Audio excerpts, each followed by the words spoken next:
Well, Krisna, it looks like we are live. We're live on X and on YouTube and on LinkedIn. Um, I've been looking forward to this. Today, we're going to talk a little bit about what triggers stress eating, and we're also going to let people in on some of the what goes on behind the scenes at Ovadia Heart Health.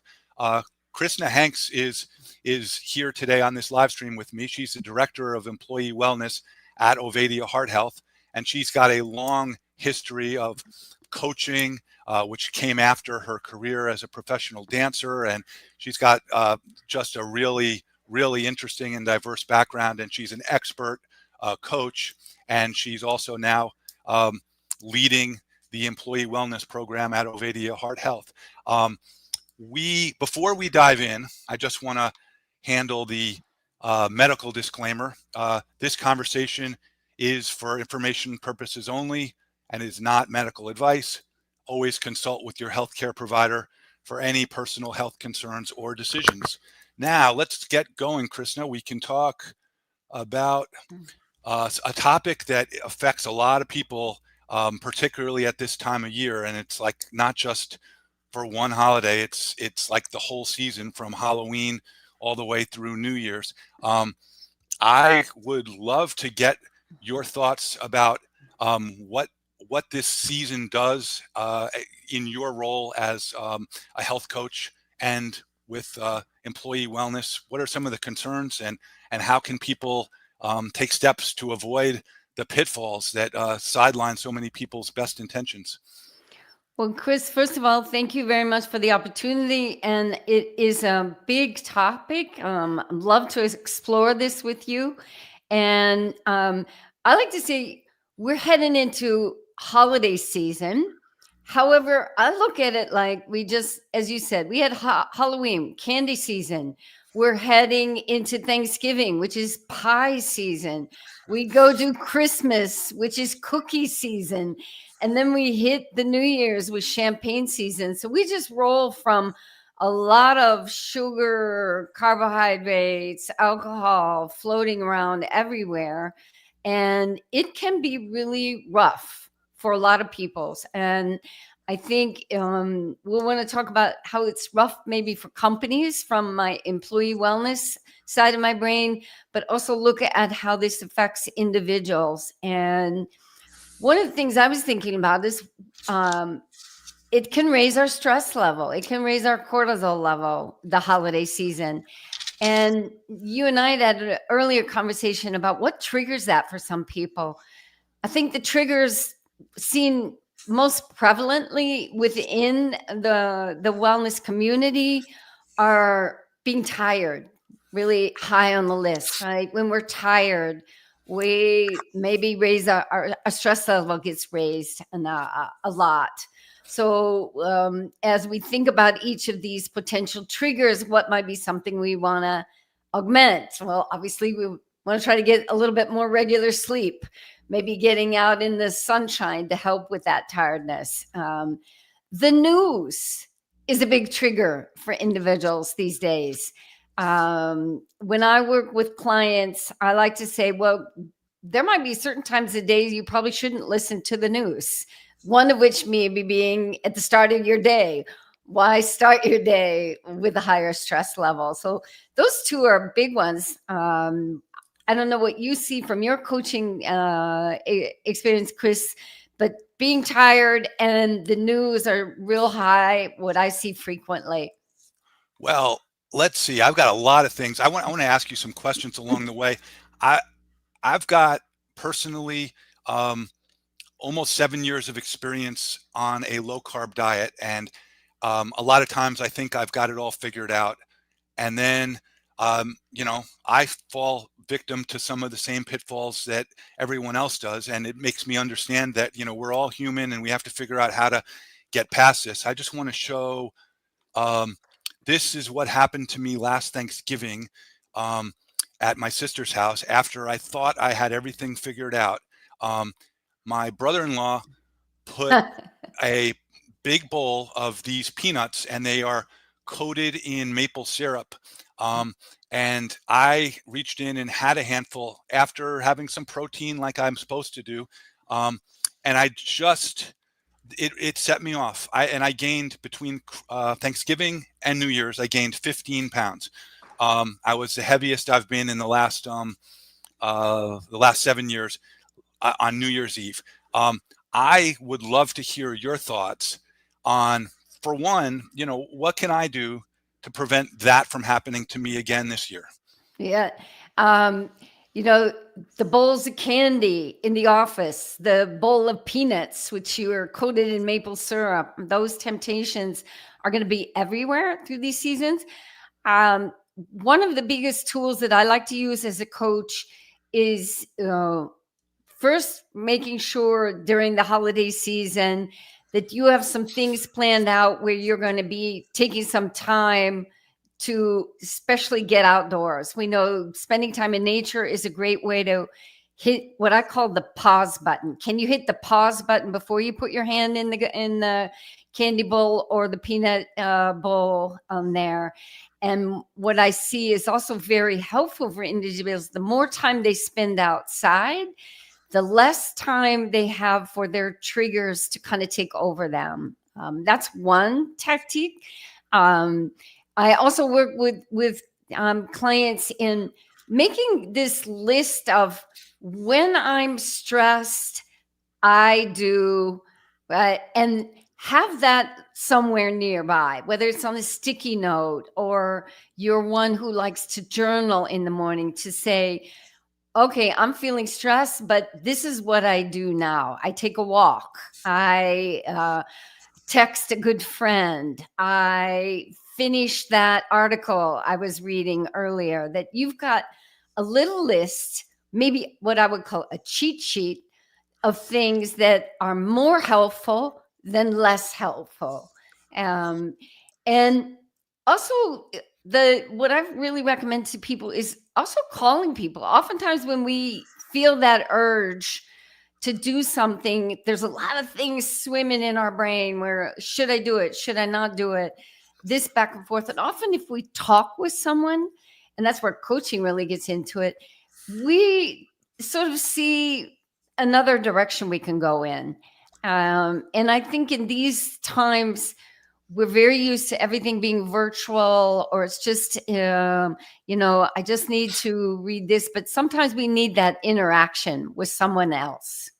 Oh man, you raised so many good points. I'm taking notes here, and for one, you talk about getting outside and reducing stress and getting activity. I've learned so much from you over the last year working at Ovadia Heart Health. I started out doing some behind the scenes stuff on the website and some content production, but more and more I've gotten into trying to figure out how I can join the process of helping people, because I've got a lot of years now of personal experience. I want to mention, Krisna, that you suggested that I go back to school and get some coaching training from a really, really good place called Primal Health Institute. And I am in the process of finishing up my master coaching certification, thanks to your advice. So I want to thank you for that. I also heard you mention support, accountability, being with other people. Those things can help reduce stress, but they can also do other things. And can you tell me a little bit about what the accountability part, the group mentality, because Ovadia Heart Health has a community that is called the Heart Health Hub, but it also seems to be a big part of what you do in employee wellness. So just talk a little bit about the importance of interacting with others along the way and how many different ways that can help in the process of staying on a healthy track. Absolutely.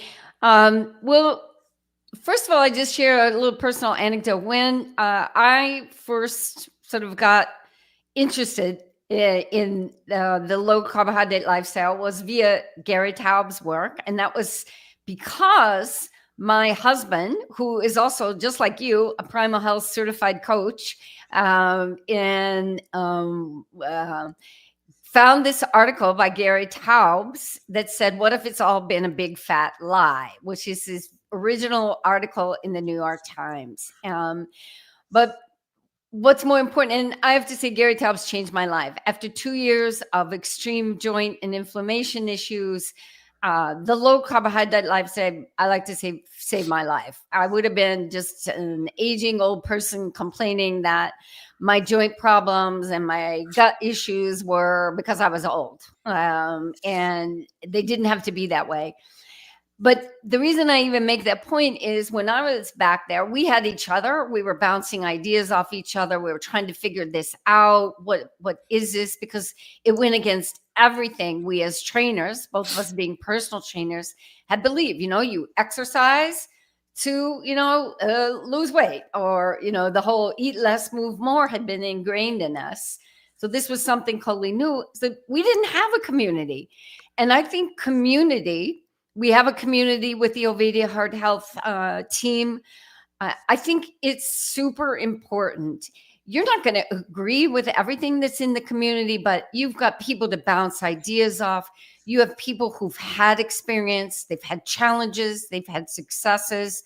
And we see this even, I feel I have a certain Twitter community. I have a lot of people who I've seen some great information, not even talking about the fabulous N=1 Nick Norwich study, but just millions of people who I would never have had, contact with just in my own. And I think health coaches, particularly good metabolically trained health coaches, are a part of that community. And they lead to that next step is, accountability. And it's not that everybody needs to check in every day or something, but there's so much more, as you're finding out individually, to being healthy. Yes, you've got your lab reports, all the medical information you're going to get from your medical expert team. But being healthy there's also the qualitative part of it. And that's where the coaches come in with the strategies, the tools, because everyone is going to be different. And the two pieces I think where coaching really fits nicely is the support, as well as the accountability. And also they're the individuals who are a little more up to date on what's happening in real time. We are not necessarily stuck in the old dogma because our jobs depend on being relevant and present. And I think those two pieces really fit nicely with trying to make healthier individuals as well as healthier companies. Oh, Krisna, you are hitting on so many excellent points. The part about Gary Taubes resonates with me incredibly, because it was back in January of 2018 that I reached out to a doctor friend of mine and basically begged him to provide me with a book that I could use to finally get on track with my weight, because I was almost 80 pounds overweight. And the book that he recommended was Gary Taubes's Why We Get Fat, and changed my life. I'm down 80 pounds of fat now for almost 7 years. I also learned after meeting Dr. Ovadia, I met him at the Low Carb USA Symposium for Metabolic Health back in 2020. A very fortunate elevator ride. I met him on the way to the conference. And I learned from talking to him that he also learned about low carb from Gary Taubes. So that is a good recommendation for a starting point for a lot of people.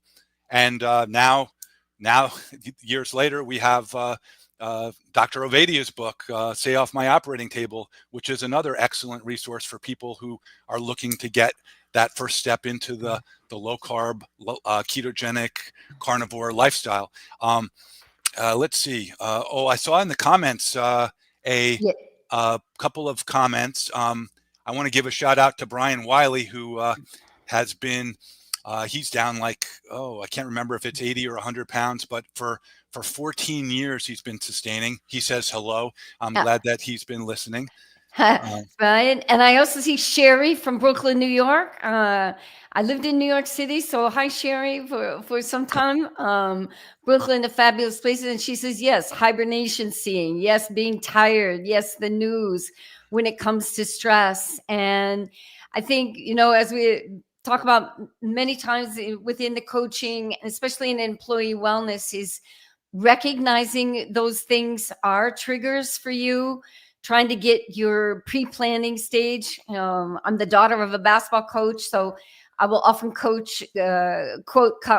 Coach John Wooden, formerly of UCLA championship coach, and saying planning is everything. You win in the practices, you don't win in the competition. And finding those sort of stress management tools. Maybe you're someone who needs hands-on, like massage or acupressure or acupuncture. I think those are great things to put in your planning during the holiday season.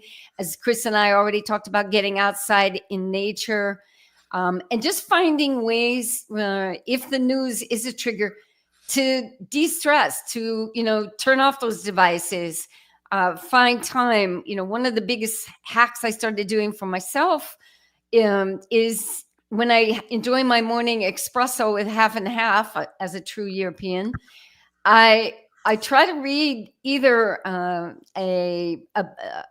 transcript from a podcast or whatever book I was reading first before looking at my messages on my phone. So I'm doing something for my brain cells before letting the news infiltrate. And I think those are some of just the sort of personal ways to combat that. yeah, those are great ideas, Krishna. I've, I, it's interesting. Just being immersed in this, working at Ovadia Heart Health, being part of the community there, um, trying to do conscious things to I see advice all the time from you, from our nurse practitioner Lisa Simmons, from Jen Cleveland, who's another health coach, from Dr. Ovadia. I read and I see this stuff, and when you put out the white paper, now it's a little more. It's more than a month ago. You put out your first white paper. You're already on your third, but you talked about sedentary behavior. Which, by the way, you can access any of Krishna's white papers at ovadiahearthealth.com/wellness. The link is right on the screen. But your sedentary behavior white paper resonated with me, and when you put that out, actually, it's been a few months now. And I started paying more attention myself to getting up during the workday and not trying to get all my activity at night after work, trying to spread it out a little bit more during the day. Can you talk a little bit about that? Because I think that's kind of important. I've seen benefits. Absolutely. And it ties into the stress and the holiday season here is, I like to use this analogy that, over the day, we should recognize that we need metabolic sparks.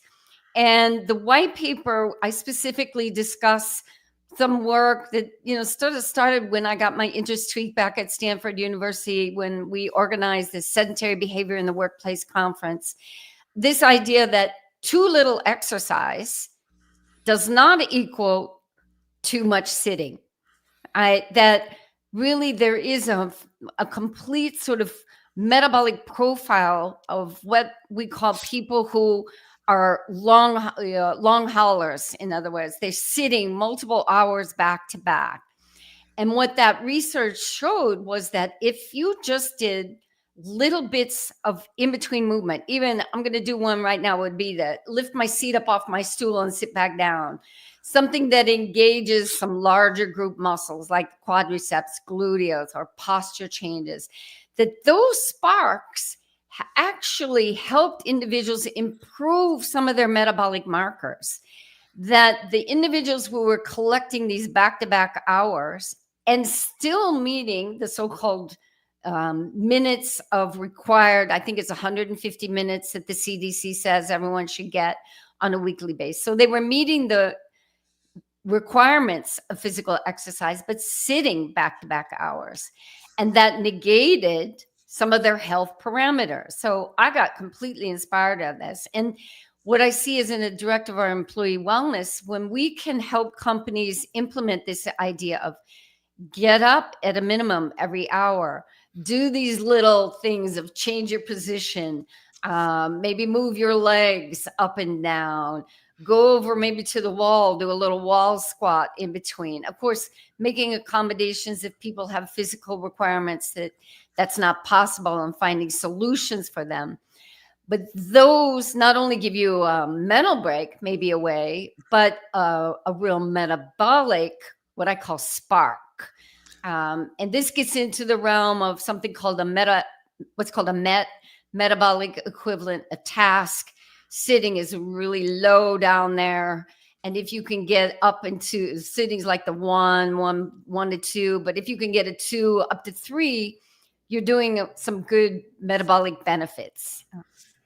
Now, this is definitely something that I think most people in today's most people that have like desk jobs, at least, which I do. I sit at a desk from morning until night, and it's only through conscious activity, conscious behavior, am I able to break free of that. We started talking a little bit more about employee wellness. I just want to let everyone know that Krisna and Jeremiah Sarkett, who's our director of sales, do a weekly employee wellness live stream at 5:30 Eastern time every Monday. That's 5:30 Eastern time on Monday, and they talk about things. There's overlap. They talk about behaviors and so forth that apply directly to individuals, but they also talk about the topic of employee wellness and how companies can bring the Ovadia Heart Health team into their workplace to develop a comprehensive plan. And this involves on-site visits and everything like that. So on Mondays, I urge anyone with an interest in employee wellness and just you want to learn anything about employee wellness, you can access Kristen's white papers. You can watch a short video. You can learn how you can book a call to talk about bringing a program into your workplace. And I'll just make a little plug here too, Chris, for the 2 white papers that are up there. The one is just on what we talked about with sedentary behavior. And again, recognizing that too much sitting is not the same as too little exercise.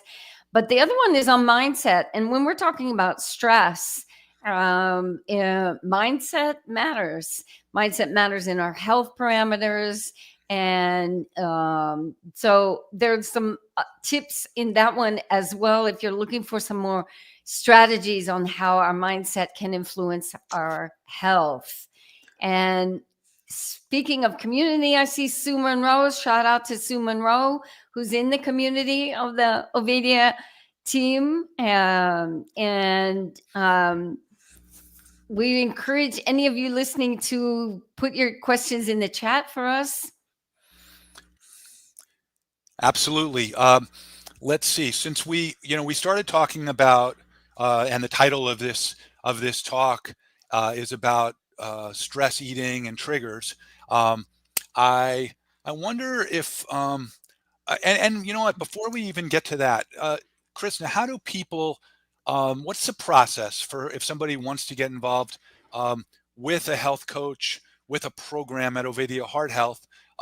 Since you've been involved in the health coaching for, I'm just getting my start. What is involved? What's the process? What can someone look forward to addressing, and how can that help them on their journey? Great question. So we work really in the team-based approach. So if you're going to join the private practice with working with Dr. Ovadia, you not only will be working with him and overseeing heart health, but the whole process itself really has a very strategic plan. So first and foremost, there are obviously get to know you and some forms that you're filling out, but you're going to work first with a health coach, a metabolically certified health coach. And this is to get the whole picture of what you're currently doing talking about all things very much like we are today. We're talking about stress management, sleep hygiene. What's your exercise protocol? What are you doing work wise? Sedentary behavior, and of course, looking at your nutrition. And when it comes to stress, we know that high sugar, high carbohydrate consumption is leading to higher blood sugar. That's maybe leading to higher cortisol, which might be contributing to your stress. So we get that whole picture. You're going to work with a coach. After you've had some sessions working with a coach, you're going to then move to the next level, which will be working with our nurse practitioner, Lisa Simmons. She's a fabulous nurse practitioner. She's got a real specialty in hormones. She's going to be looking at your profile, what you've been doing with the coach, has a perspective there. And then with all of that together, then you move to your work with Dr. Ovadia. So it goes through this whole process. And that's, I think, very unique. So it's not an either or that, well, we need this person to work on this, which is very much in the disease management style from old school coaching. And I think this is what really makes our program with Dr. Ovadia and his expertise special.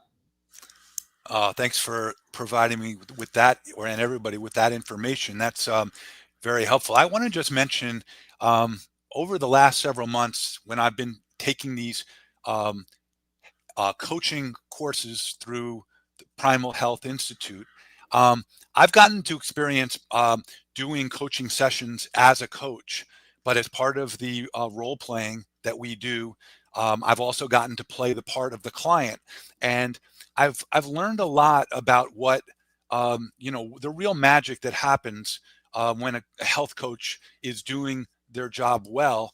And the way I know that it works is because by adopting a new mindset towards how to ask questions of yourself and others and how to answer them, I've been able to make improvements in my own life just by going through this learning process of coaching. And to me, it's something that I resisted earlier on in my life, is getting help from other people. And the more that I let my guard down, as I've done over the last 7 years, because I've deferred to people that have education and knowledge that went beyond what I had, the more I realized that there is so much that we can learn from our exposure to others. And I really have come to value the coaching experience quite a lot. And as I said before, I'm looking forward to getting involved. Let's see. Well, I just want to add on to what you said. So our topic is about stress here today, and stress with the holiday season, maybe stress with anything else that's going on in your life. And I think we just have to look around, go to a public place right now. I've spent a lot of time in airports the last few months with traveling with Dr. Ovadia, and we're not doing so well. And it doesn't take a rocket science to see that. And where I think coaching really fits in is individuals are really sort of thrown to the wolves when it comes to their health. They might get a lab report and then say, okay, here's your numbers, good luck. Or they might say, well, you know what, you're overweight, you just need to move more and eat less. Or like in my case, at the end of my 2-year medical debacle, which turned out to be just that I was suffering incredible inflammation from 20 years as a vegetarian, consuming a gigantic amount of carbohydrates and sugar just because I needed fuel. That we have failed individuals in supporting them. And when we talk about stress, this is time when people need the most support, whether that's your coach or people who just understand you need to reach out to them. And I think what's really great, not only about the Ovadia team, is that we're finally recognizing everyone needs some help. If you look at business, if you look at sports, if you look at executives, everybody has a coach. Why should it be a mystery that with our health, we also need coaches? And there might be times when we need them less, we need them more. I like to say to clients I've had is the best compliment is you don't need me anymore.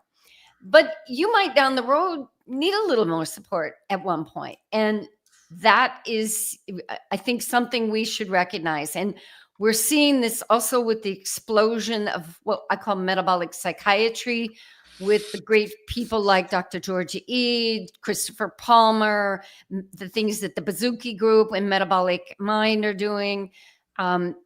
Again, it's about support. It's about finding the people who can help you gain confidence, gain the skills, get empowered to take charge of your health.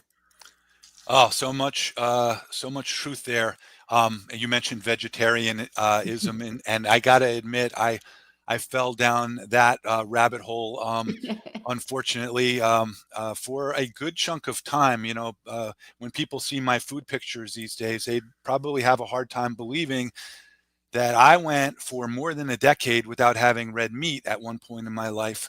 I also, at a later point in my life, uh, was treated for a severe vitamin B12 deficiency. I wonder if there was a connection. Um, I uh, wonder. um, and this idea of eat less, move more, and there's nothing, I completely agree with the move more part, but not as a prescription for weight loss. Um, uh, but just telling people to buckle down and have more willpower, um, if they don't know the strategy to do that, just to live your life in a calorie counting mode of deprivation is a really unpleasant way to live. And um, having experienced both calorie reduction and restriction for a long time, on and off, sometimes I was not successful, but I did lose as much as 50 pounds through pure white knuckle calorie restriction. And it's not fun. It was months of misery and weakness and being cold and losing muscle mass. And I just turned 60 earlier this year, and I know, Krisna, you are in the 60s as well, and you are like, you set the bar really high with your activity and the things you're accomplishing. And age is not a factor if you're healthy. On the other hand, if age can be a brutal thing if you get. Maybe you could talk a little bit about that. That's a great topic. I know we're Yes. definitely at the tail end of our time, so you're Yeah. welcome to stay as long as you want. But talk a little bit about age as a limiting factor and what you can do. How much potential people have when they're if they're hearing this and they're 50 or 60 even or older, and they don't have muscle mass, they're a little overweight or a lot overweight. Talk about the optimism that they might possibly have if they change their course. Well, there's lots to unpack there, and as you know, and I'm not shy, especially on Twitter, about my age, and I think. Well, I made one note here too. I want to really emphasize this. When you talked about your hunger, and I quote Benjamin Bickman, Professor Bickman, author of Why We Get Sick Often, where he says, "Hunger always wins," and It does. this is very true. And I think if we can help individuals break the shackles of the eat less, move more dogma that we've been engulfed in for over 50 years, that's a great start also as an aging strategy. And I think there's just two pieces that for those in my, let's say, our mutual age group above 60, I'm way above you, Chris, is to say, focus on what you can do. But there's two pieces we know, even within the literature, but just personal experience. You have to get your protein right. I think too many in our age group, especially the women, are under eating when it comes to protein. And the second piece, and Gabrielle Leon talks about this a lot, so does Mike Missel, about being under muscled, meaning your muscular system is weak. And that doesn't mean, ladies, you need to bulk up. No, you're not going to bulk up. You're just going to get and strive for sort of getting good quality muscles. And those two pieces, getting the protein piece right, working at your level of, let's say, capabilities to just maintain your muscle mass. And we know those are aging strategies. And there's a wonderful exercise physiologist from the Netherlands, and I'm beholden to two countries. I have an American passport, and I have a Dutch passport.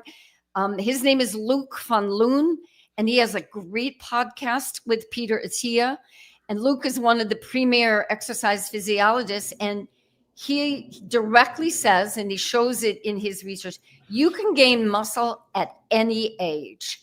And that is something we're not telling enough. I think people in our age group is you have the capability to enhance your physical body, and I think that's part of the coaching process. That's part of what we're trying to instill within the Ovadia team is Ovadia, and it's taken me 2 years to say that name correctly.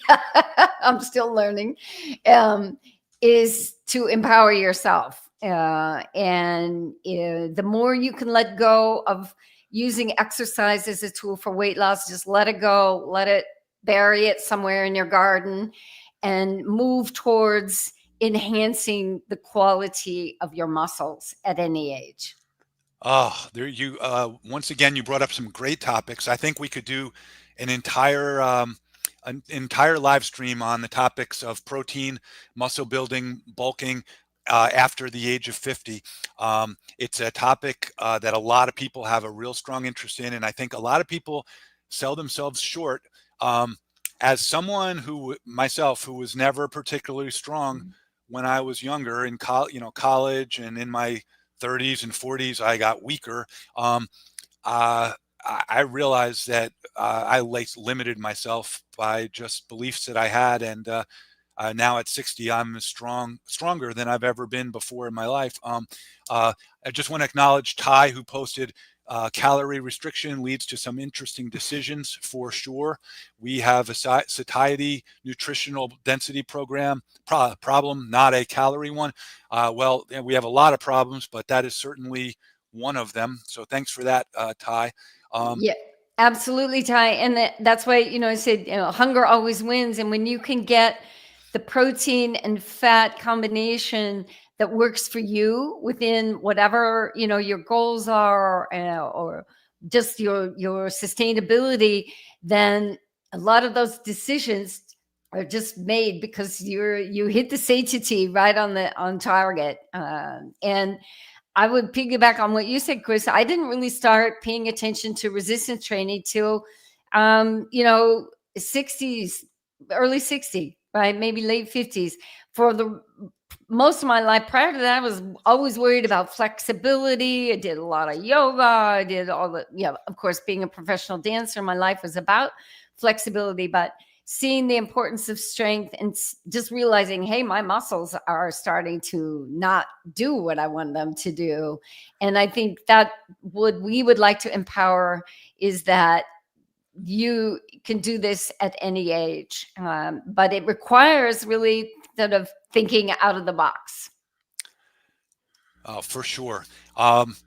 Before we go, and I really would love to talk with you, Krisna, and ask you some questions about protein, muscle, and exercise in the future, because I realize that there are just so many topics that you are very knowledgeable about, and we could never cover them all in one episode. I think we just crossed the 1,000 mark of people that are actually listening to this live stream, which is kind of incredible. I can't believe that I'm sitting here in my home office with 1,000 people. Of course, a lot of them are tuning in to hear Krisna Hanks, but it's really fun, and I think and I want to make sure that some people that are interested in employee wellness come back on Monday at 5:30 Eastern time and listen to the employee wellness live stream. That's a regular weekly occurrence. Krisna and Jeremiah Sarkett. Anybody that wants to get involved in the Ovadia Heart Health Program, ifixhearts.com/talk is the way to get on the calendar to talk to Abigail, ultimately to figure out what program is best for you. And as we've been showing throughout this episode, if you want to learn anything about the employee wellness program, start off with this page, ovadiahearthealth.com/wellness. And I will let you, Krisna, if you have anything you want to wrap up with, just take it away. Absolutely. So since the topic was stress, one of the tips that I would say if I was working with you individually is in this holiday season, focus on what you can control and let go of those pieces you can't control. And put your energy in those pieces that you can control that are really positively going to enhance your overall health. Oh, that is awesome. And I think we will sign off. And it was really great talking with you, Krisna. Thanks for making the time. And we'll talk to you guys later. Okay. Nice to see you, Chris. And thanks so much.